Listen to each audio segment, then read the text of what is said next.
ロストプラネット2のプロデュース。 Hi, I'm Jun Takeuchi, the producer of Lost Planet 2. There's a ridiculous amount of customization available in the game. I can start by explaining how you customize the look of your character. So basically the body's divided into 4 parts. You have the head, the torso, the legs, and the backpack, all as separate customizable areas. And then you can draw parts from the different kind of classes or factions of characters that appear in the game, and use these different parts in whatever way you'd like to make your own custom character visually. But it's not only the look of your character, you can also customize your weapon loadout, and this determines which weapons you pick up in the game. Use like basic templates like shotgun, and you'll pick up the shotgun that you personally prefer. So you have a list of weapons, you pick your favorite rifle, your favorite machine gun, your favorite shotgun, etc. And you get new weapons by achieving certain conditions in the game, the same way you would unlock costume parts.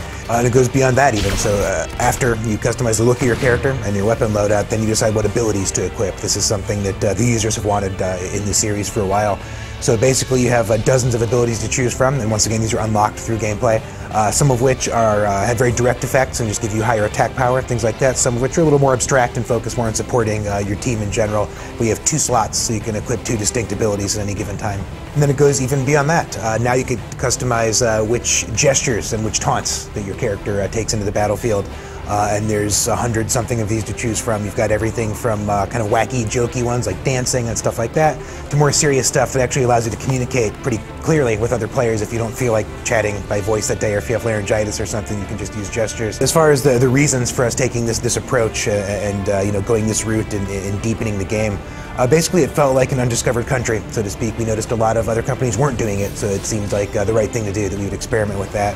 When you're playing, especially co-op with other people, you naturally kind of want to express yourself. You want to show people just by the way you look, what kind of player you are. I'm wacky, I'm flirty, I'm ironic, whatever, and now you can do that through the way you look and in your name tag and everything else, so that you actually have a bit of your own personality.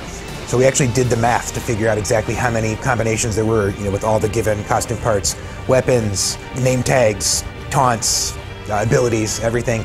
And if you put them all together, we actually get a 1 with 16 zeros after it. I don't even know what that number's called. It's, significantly more than the entire population of the planet.